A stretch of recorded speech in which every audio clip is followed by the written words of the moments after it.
But there's actually like, this is what, 1/8 of an inch shroud? That's just from being sandblasted for 135 years. This house had an original front door that could have easily been headed for the burn pile. It had gaps big enough to stick your hand in, and it dangled from one very sorry bent hinge. But today it's going back on with some stunning hardware. And there's a whole lot more than that about to happen on the inside of this house.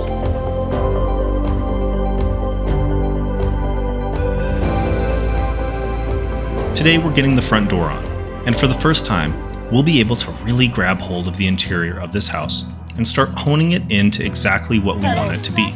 It's not going to be a museum, it's going to be a living structure. And tonight, it'll have a family sleep in it for the first time in 100 years. So hold on, because here we go.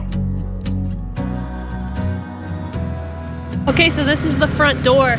You can see we have the original front door here. We reinforce it with fresh fir, because that's going to be the strongest wood we've got. And it's nailed through, so the nails come all the way through the front and then they're bent over the sides. So it's built just like the original door was. It's just a little bit thicker because we added that fresh wood. But that was the best way for us to be able to reuse the original door, but have the strength of new wood. Because at the end of the day, a front door has to work. It has to be a front door, and it can't sag and it can't move. So this was our best solution for that.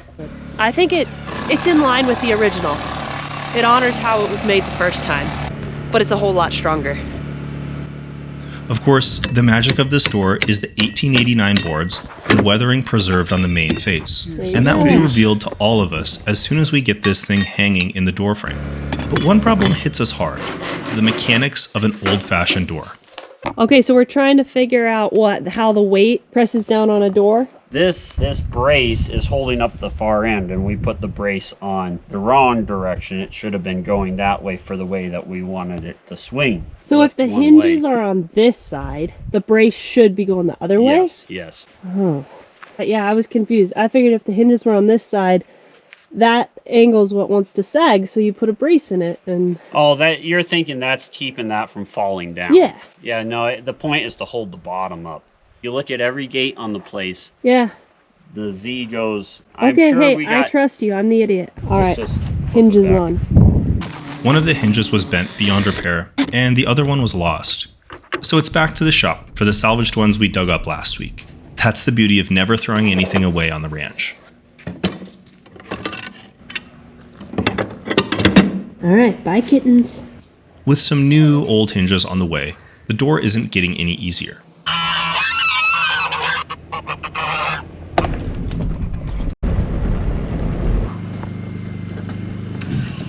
Now that the hinges are here, the problem solving continues. Because ideally the door would open.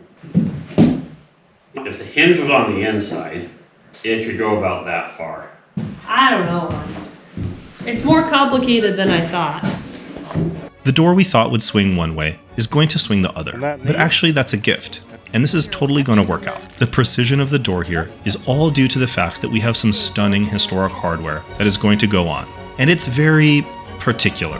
Definitely not standard building practice, and with that, the hits of the day just keep on coming. It's not gonna work. We switched the door hang. I got it for that side, not this side. It doesn't rotate like that. I wonder if I can take it apart. I can't take it apart. This is your fault, Robbie. You changed the door. So why? That's reversible though, isn't it? No, the Why? key would be upside down. I don't think it's weird to have that upside down. It's pretty weird, but I guess we're the only ones who are going to see it. Mm-hmm. I mean, I wouldn't know what upside down was. The ignition's on the wrong side of the Defender, and that doesn't bother us. That's because it's British. I know, it's a British door. I'm not ordering another one. I refuse. I think that's called a Montana special. All right, we'll go with it. It's just as long as that door, this thing works, which it should. Sometimes those parts will fall out if you use it upside down. So I know, just put this on the wall and have the latch the other side on the door. The door And then- knob goes through there. You don't have to. You just unlock the door like this. It still moves it in. The door doesn't have to be on that. You want more of my ideas? Yeah, there's just so many great ideas today. Just have to reverse where this one is. We just have to open this up and flip it, and then it would work. Either hand. Go for it. I'm gonna try it. Spin up and it goes. Ping! You got one right here, so when you, there you go. Okay. I was hoping I could take this piece You just flip it. and flip it. I don't You know if probably that's have to gonna do work. Yeah, the whole thing. You're gonna have to we're flip. gonna lose it. Oh no! No! Here's the spring. Okay, so that spring Yep, was in goes here. inside. I don't remember. Carefully remove the cover. Be sure to keep all internal parts in their original positions. You already turned it around? Yeah.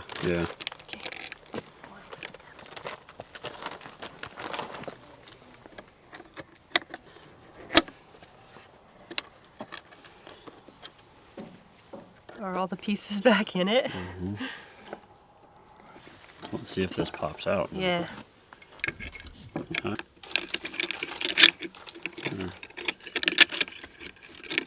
Does it from that side. Now that we really changed Well, that's anything smart. with this. No, but that's smart.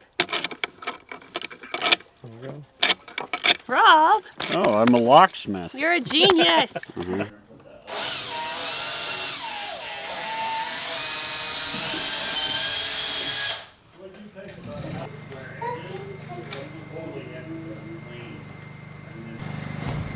What do you think, George? Does that look right? I think it looks good. Looks okay. I Well, let's try it.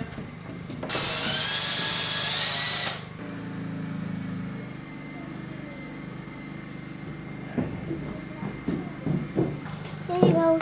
All right, here's our stuff. Can I watch your mom? Sure. Oh my god, that's enormous. Yeah, so this is gonna drill that out, okay? Dad, you're on.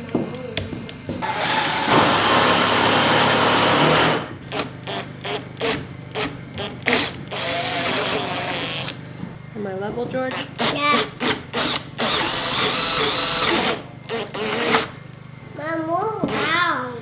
I'm sorry, it's loud.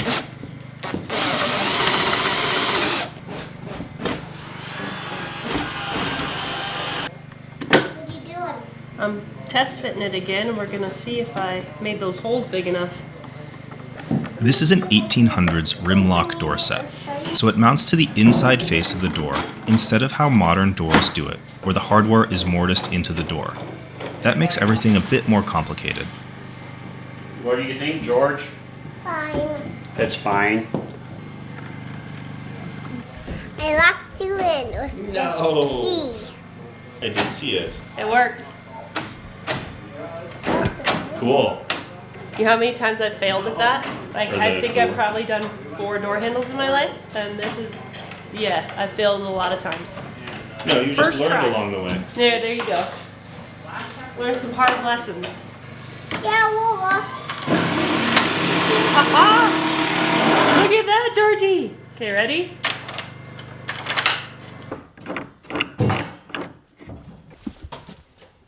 Another problem solved with a beautiful result.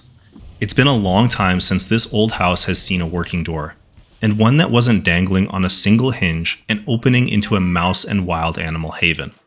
Just this past winter, the whole house was on the end of its rope, but this year changed all of that. Today, it not only gets its front door back, but it's about to get a fresh interior wall from homegrown trees. And once Jesse sees the beauty of that, well, it's off to the races with the interior. This house won't be a wooden empty shell for long.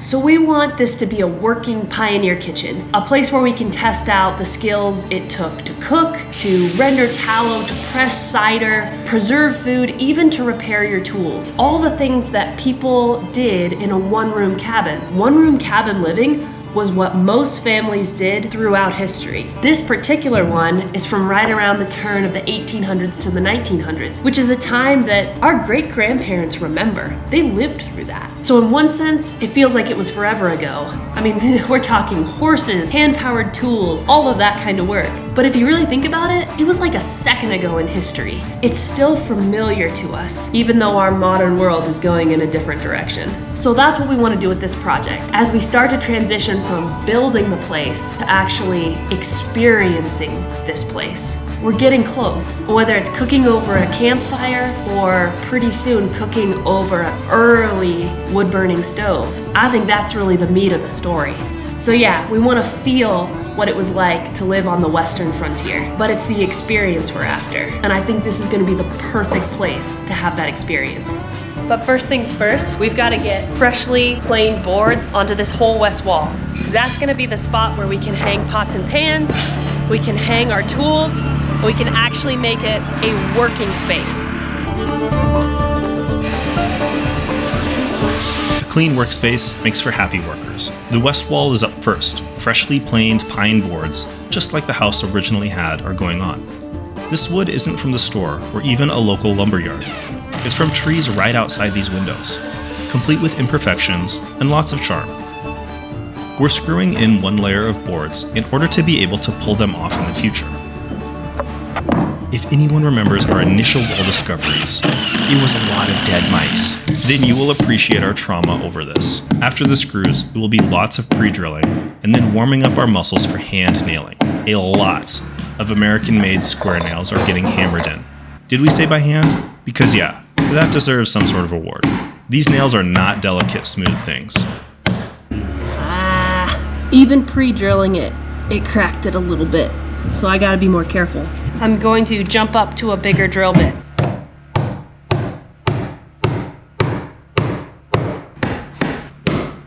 One of these times I'm gonna get it where I don't screw up the wood.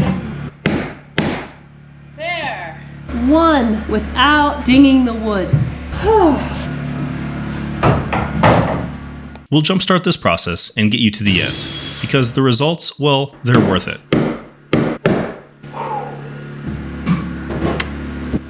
And we decided that after seeing them, one wall wasn't enough. So we did two. The south wall was just begging for the same golden boards and smooth finish. All that was left to do was trim the windows out, and the walls would be done.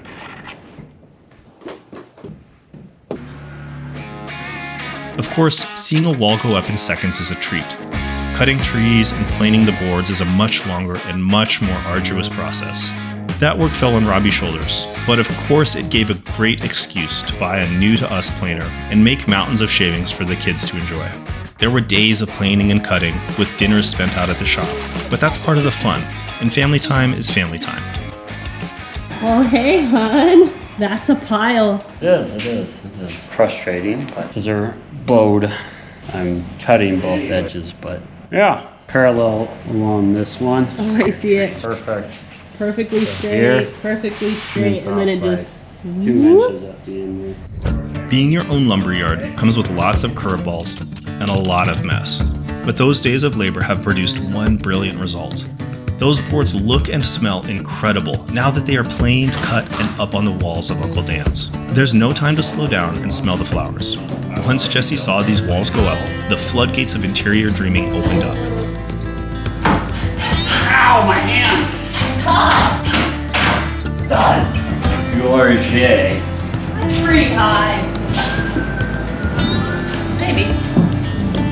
She's got pieces already made and ready to go in this house. While Robbie was out farming and making sure the winter wheat crop got in the ground before the snow, Jesse snuck out to the wood shop to whack together a bunch of scraps into a playful and none too serious plate rack, something a pioneer in need of basic, functional storage could similarly have built, albeit without the power tools. The end result, though, looks and works just like its historical ancestors. That's about to become a gigantic shaker peg rack, and we can hang every Pioneer accessory we've got off of it. Okay, so we learned there's a right way to put the nail in and a wrong way. One way it spreads the wood grain apart and it can shatter the board, and the other way it goes in totally straight. This is just the tip of the iceberg. Like we said, this house is meant to be a working space, with all the cookware, lighting, and tools that entails.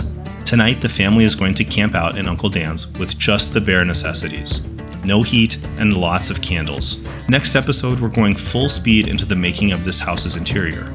So hit that thumbs up and click the subscribe button to be sure you catch all of the episodes. But this week isn't over just yet. Let's catch up with Robbie, who's out in the fields on the ranch.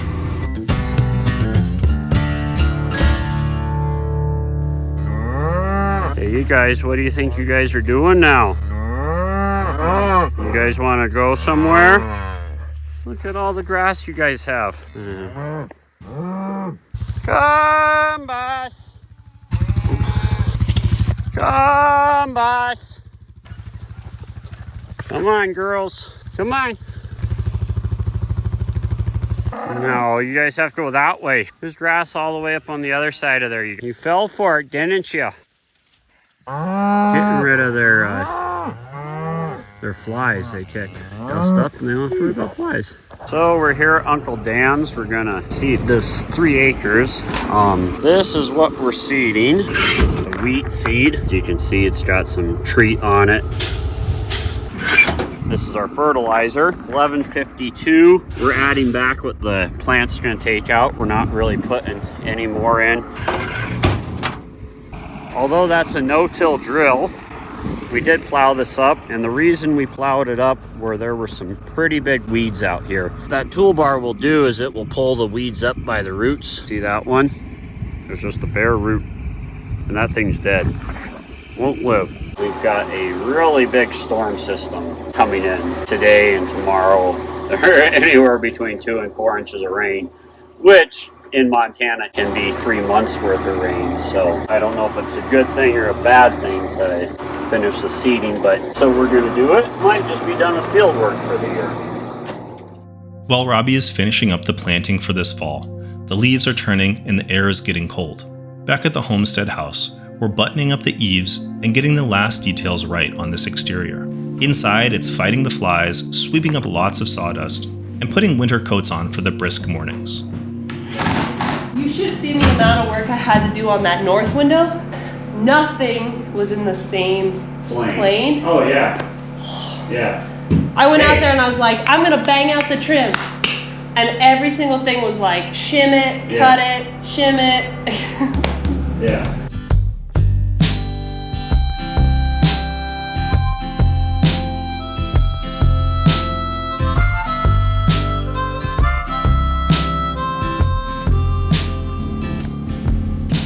All right, I think it's time we get this north wall finished up. So we still have trim to add all around the windows, and Robbie so very nicely undid all my work on this wall and rebuilt it himself, which, to be honest, he did a better job than I was gonna do, so I'm grateful for it. But now it's time to put these reclaimed boards back on. And like anything, they're not square, they're not particularly flat, they're pretty bowed, so it always takes longer than you think it's gonna take. But let's do it, and then it can be done. All right. Thank you.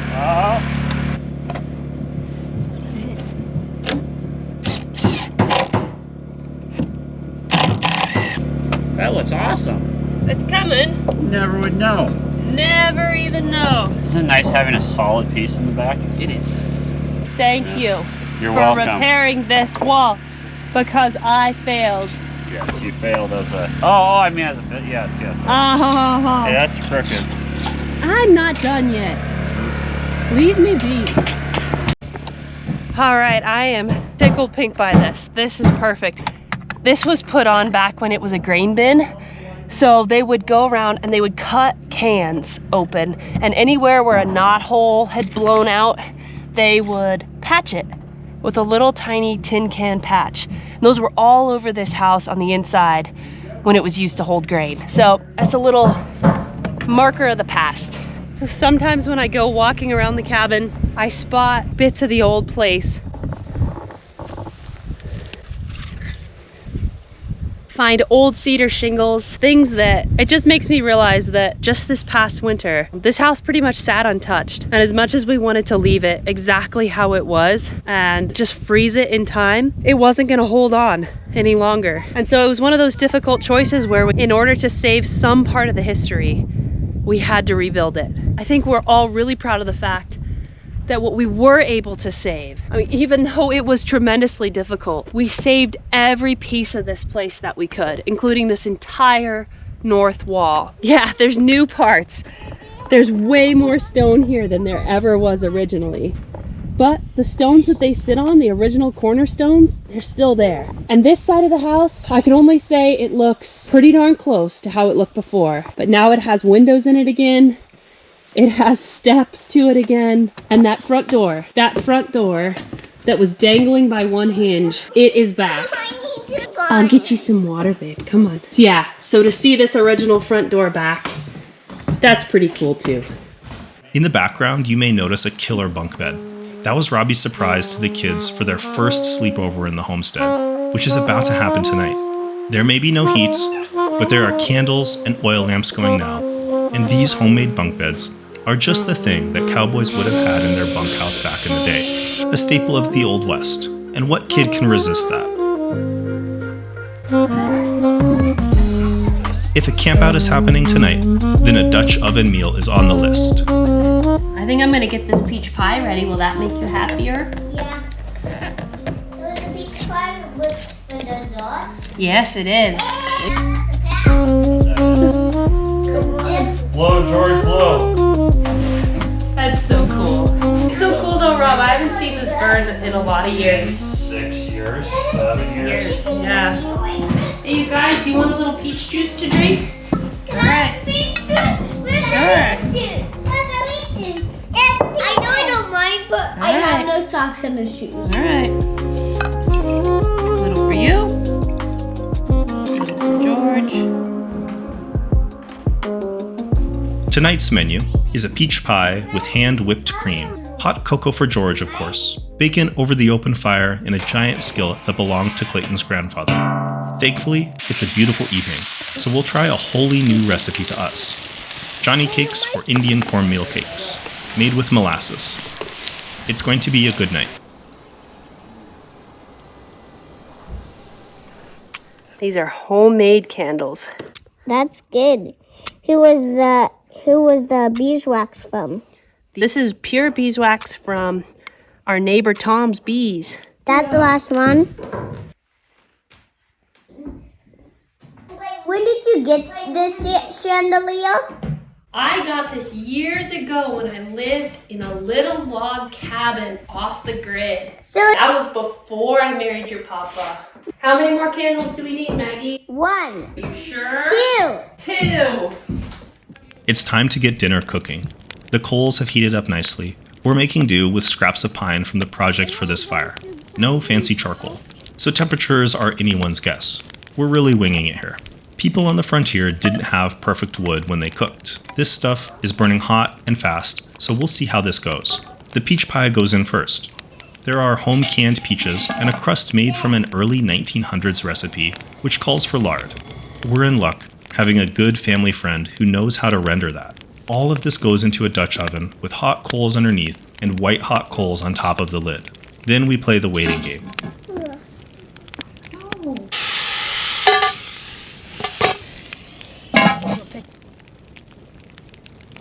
Then comes the bacon.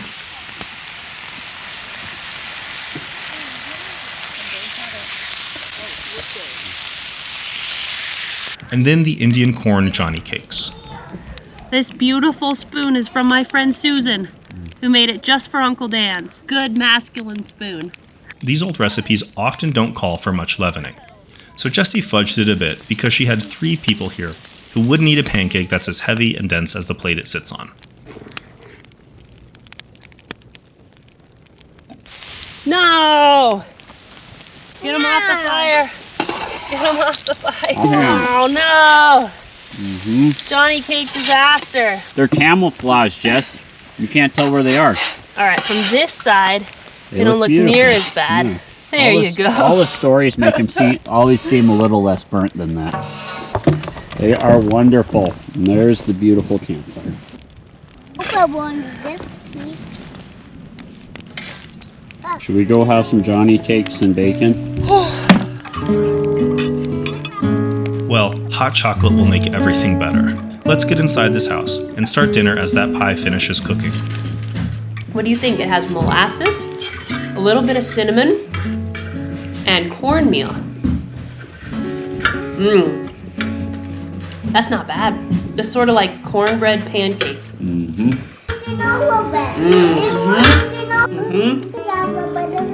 Yeah, come here, ready? And a blueberry. Oh, this is a syrupy bite. Here it comes. Yum. Yummy. I think this is awesome. That is good too. I think it's good too. We don't cold enough for me. Before too long, the sun was down and the pie was out of the Dutch oven. All right, the pie is cooling, and what I've got to make is fresh whipped cream with vanilla. A little bit in here. Lid on. Just shake it. I'm gonna do this for a few minutes until we get to whipped cream. I shook it. Let's test it. Oh, that is a little bit thin, but perfect.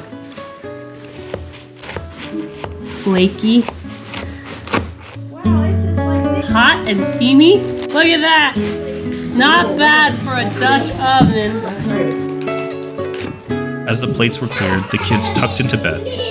Then the cookware was cleaned by the fire, and the parents stayed up to talk. And everyone fell asleep that night to the northern lights dancing above the house in the Judith Mountains. The Cremation of Sam McGee by Robert Service. There are strange things done beneath the midnight sun by the men who moil for gold. The Arctic trails have their secret tales that would make your blood run cold. The northern lights have seen queer sights, but the queerest they ever did see was that night on the marge of Lake Labarge, I cremated Sam McGee.